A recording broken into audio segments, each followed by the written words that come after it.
Hi, I'm Erin Gately, and I have been a member of Valley View United Methodist Church for about 2 years now.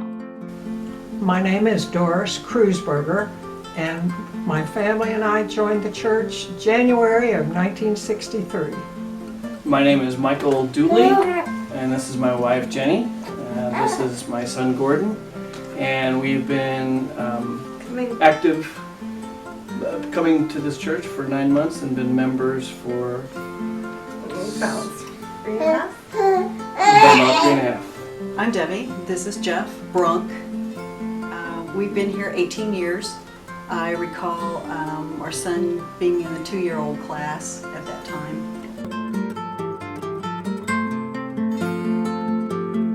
The people. It's not just about four walls, it's all the people inside. We're thankful because first it's close to home and it's a church we could agree on. Yeah, Jenny and I'm from normally a bigger church that had a lot of people. Jenny wasn't really too wanting a lot of people, wanted to have more of a close knit. And we came here, we looked around, and everybody was really nice, and we just felt in our heart that it was the place for us. One of the things that comes to mind for me is the impact that those mission trips made on our kids. When my family moved to Overland Park, Kansas, it was a really hard time for me, just making friends, getting acclimated to my new environment. And Valley View United Methodist Church just created this community of faith and just this family around me. If you ever want to see something very inspiring, just watch the daycare program. I was working up here at church and I was amazed how many families and how many little kids we serve every day. It's rather inspiring. And this is our community, and it's seen us through happy times and some real sad times. I always knew that the church was here, and this is my church.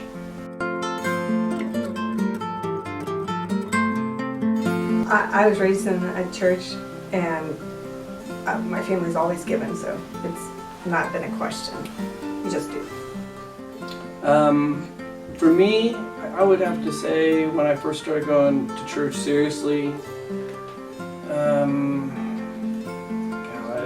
it wasn't really all that long ago, about 20 years ago, about giving for the tithe, understanding what it means, what the church does with the money, that there's a lot of options for it, and that I've always believed that if you give, God will help you give. When I was just a kid, I remember it was nickels and dimes. One of the highlights was getting up before all the other little kids on your birthday and putting it into this little lantern that had a light on it. Every time you dropped the coin, it lit up. But every week we were given a dime or a nickel to put into the plate as well. Same here. Probably as a little child, because my parents were active in the church, and my dad would give me 10 cents or a quarter. I put it in the collection. Well, I started giving to the church probably back as far as I can remember. I remember when I was like 3 years old asking my parents, can I have money for the offering? Because I always wanted to put something in the plate and feel like an adult with all the other grown-ups. But I started pledging probably back in second grade because I wanted to fill out a pledge card like all the other grown-ups did. And so I'd give $2 a week and give over $100 every year, but it was my parents' money that they gave me $2 a week, but it made me feel real grown up and mature, and it was actually, I liked giving to the church because it made me feel like I was a part of the community.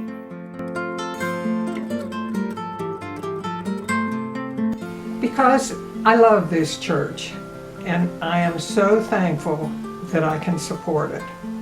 I'm a member, and I feel like as a member, it's part of the way that I was raised, that I give to this community that I've been able to be a part of.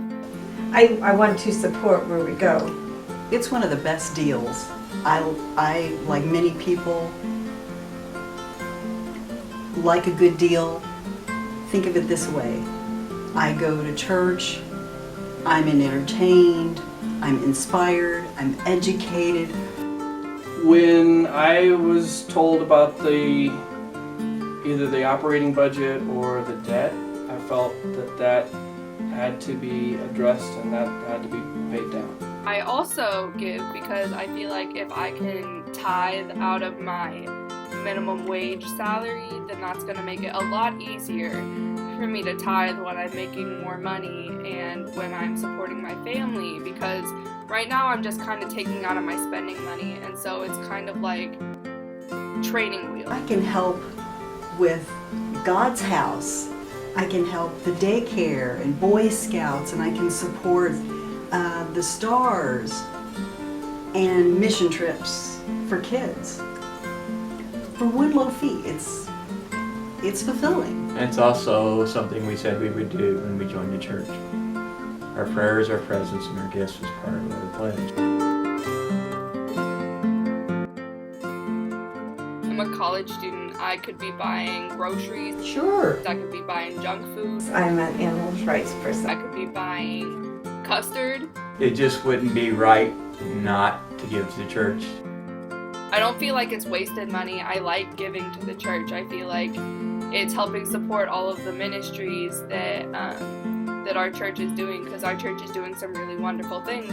Because I came from not a very good situation financially, but my mother always found a way to give to the church.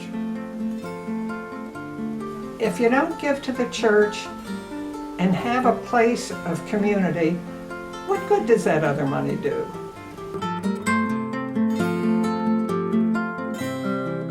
Yes, I do.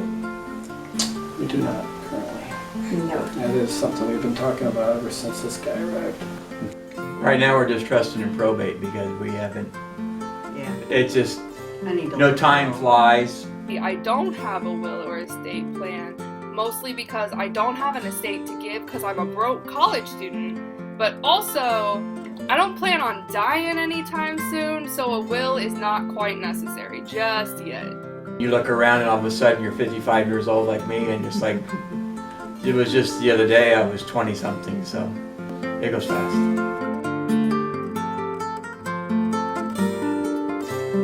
Not at this time. We still have one in college, and it's on our radar screen of things to get done. But for right now, we gotta get our 20-year-old through 2 more years of college. Yes. Yeah, I was on the committee when they were talking about the endowment program here, and that's something it is definitely something I consider will be part of the plan. When my husband Jim died, we gave his memorial for the maintenance of the organ, because that was his love. And right now, I'm not sure whether to continue that or to help with this overwhelming debt that we have. So we'll give the money and let the other people worry about that.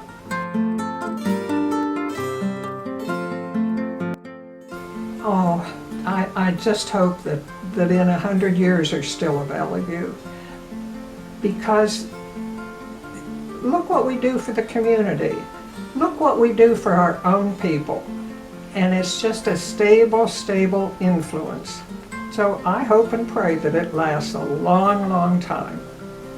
A church that is at 95th and Antioch must have a special place in God's plans.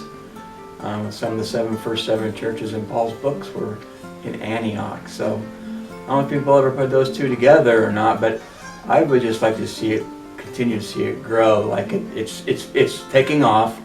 It will take some time given the demographics of this community.